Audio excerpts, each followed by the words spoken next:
Hello, everybody. Welcome to today's show. I had a great week this week, and I hope that you did too. This week, in the kitchen here in Palm Air, I used our new oven for the first time, and I made my very first banana bread. It is so good. I didn't have a recipe for banana bread, so I Googled it. It was the first recipe that came up. It had the simplest ingredients, and it didn't need like a lot of unusual things. I wanted to put walnuts in it, but we could only find pecans at the Publix down the road. So it's a pecan banana bread, and it's very, very, very delicious. Now, before we start, I wanted to say a big thank you to my dear friend Ron for sending us the most wonderful housewarming card here at our new home, our new apartment in Palm Air. A new home is more than just a new place. It's a new beginning filled with new laughs, new hopes, and new happiness. Couldn't be more excited for you. To Chuck and Kirk. And even had it personalized with our apartment number and our building address. And it's really wonderful. So thank you, Ron. I'm going to put it on the bookshelf behind me right after the show. And I wanted to say a belated happy birthday, because yesterday was our dear friend Bobby G's birthday up in New York.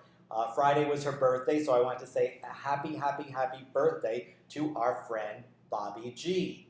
And this week, what else did I do this week? Oh, the other day I went to Costco and bought a new upright vacuum cleaner because we didn't have a vacuum cleaner. Well, we have a vacuum cleaner, but it's a portable one. It's one of those small canister ones, but we needed a new upright one because we bought some new carpets. So we got a vacuum cleaner at Costco, and when I went there, I drove around. And for all you viewers out there who depend on me to tell you all about the pop culture world, Taylor Swift has a new album out. I played it while I was going to Costco, and it was wonderful. You have to listen to it a few times to really get it. It's called Folklore, and she wrote it while in isolation during the pandemic. So a lot of artists, a lot of musicians are making a lot of great art. I read a great article about Erykah Badu, who is from the New York Times, in the New York Times. So she's doing a lot of concerts online, and it was a terrific article because Erykah Badu is a music legend. And what else? What else? Oh, and congratulations to Nicki Minaj. She's expecting a baby. Now, August 21st, Friday, August 21st, is a very, very important day. Why, you may ask, is August 21st an important day? Well, that's the day that Tesla, with Ethan Hawke, a new movie, premieres and is released.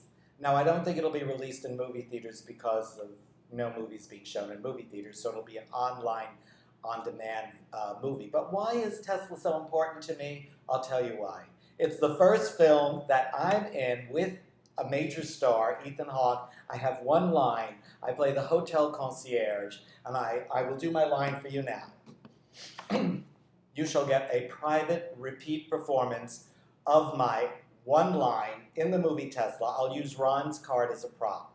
Ethan Hawke comes into, now the movie takes place in 1896 because he plays Nikola Tesla, who helped invent electricity with Thomas Alva Edison, who was played by Jim Gaffigan.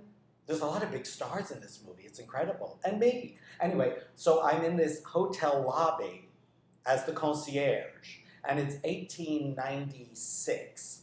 And this scene takes place in Colorado. And Sarah Bernhardt is in the hotel, and she sent a letter in Tesla's mailbox at the hotel to meet her in the dining room. And Tesla walks up to me, Ethan Hawke, and he says, "Any messages for me, Tesla?" And I turn around. I say, "Yes." And I give him the key and I say, "She's in the dining room." Just like that. You'll have to watch it on August 21st. Oh, I don't know what time it is, but I'm off to lunch at Rhoda Rage's house. She's cooking something new for me, and I have to run. I'll be back after lunch. I don't want to be late for Rhoda, because that's one thing you do not want to be, is late for Rhoda, and I have to make my way all the way up to Palm Beach to her house. Palm Beach, not West Palm Beach. So I'll see you later when I get back from Rhoda's. Bye. And now, Television City presents Cookin' with Rhoda.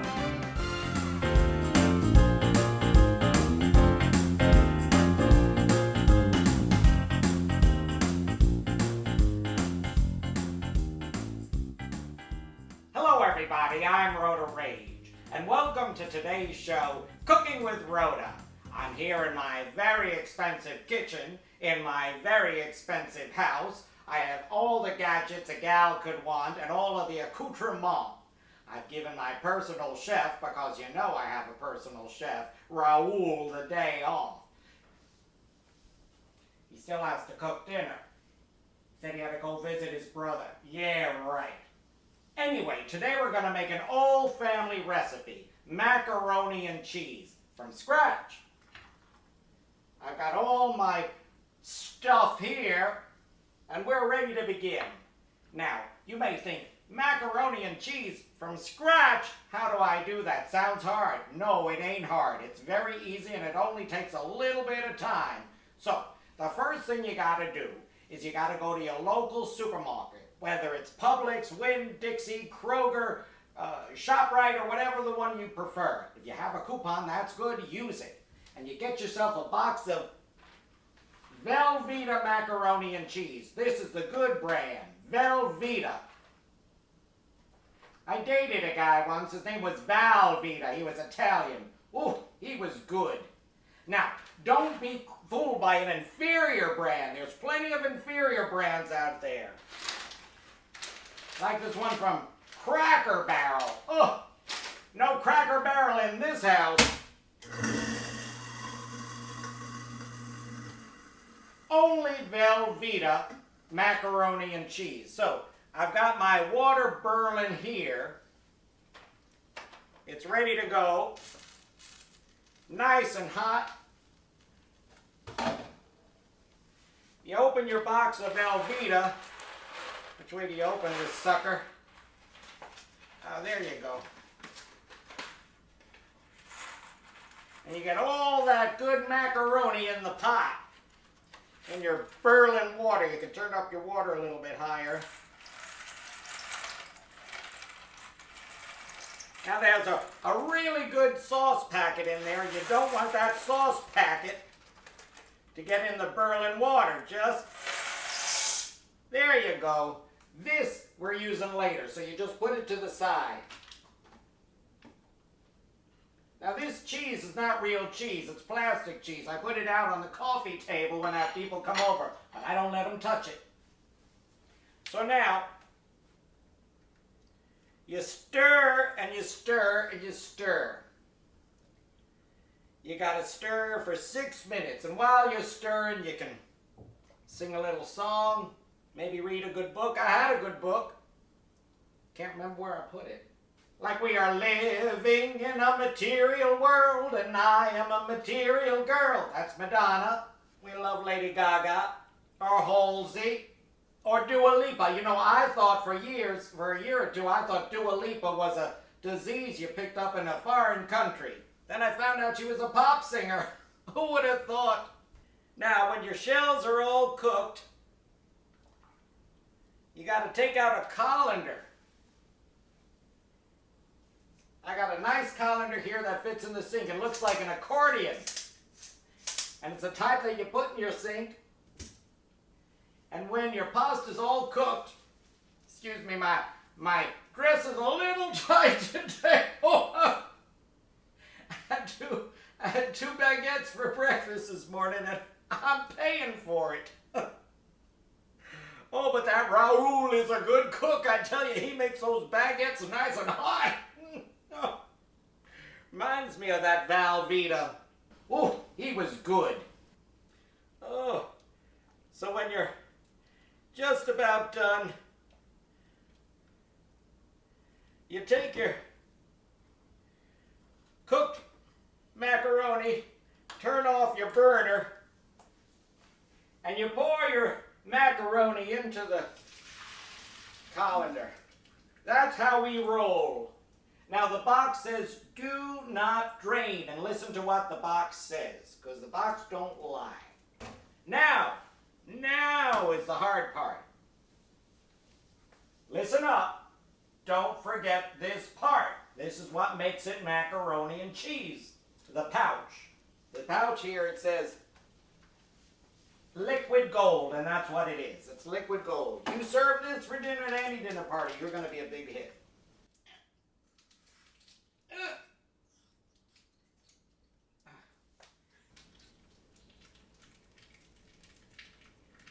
And then you take your spatula.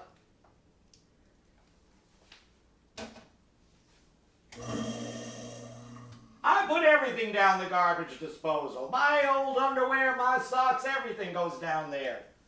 Now that is what I call gourmet macaroni and cheese. There we go.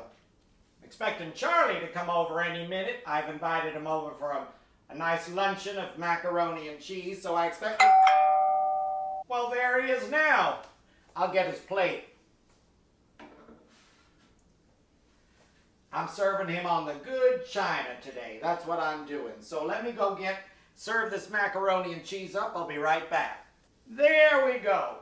This is Charlie's plate of good old macaroni and cheese. To make it extra special, you take a chopped tomato and you garnish your plate with some tomato. Really nice. Then you take some real fresh parsley. That's a nice fresh smell of parsley. Smells like that guy Valbeat, I tell you. Oh, he was good. Garnish with that. Now, to make it even extra special, because I know this will really get to Charlie. Hold on, I got a surprise.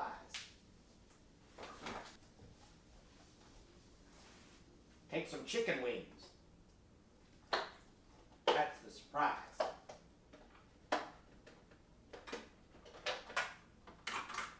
But 2 chicken wings on the plate to finish it off.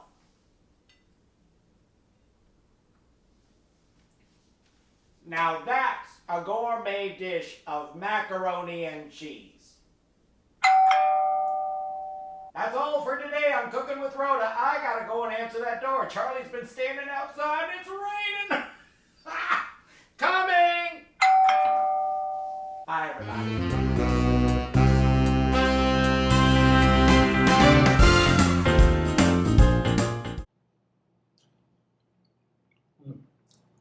Lunch with Rhoda was really good. This macaroni and cheese ain't bad. She sent me home with a doggy bag and even a couple of extra chicken wings. Were a little cold and stale, but they were quite good. Well, that's our show for the week. I hope you had a great time.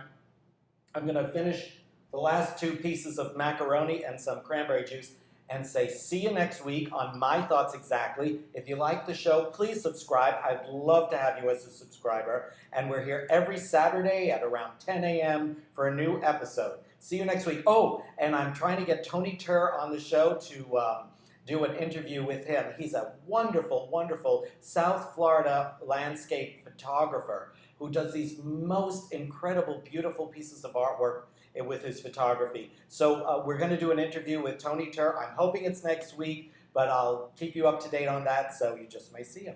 Thanks for watching, everybody. Have a great week. She's in the dining room. Oh, he was good.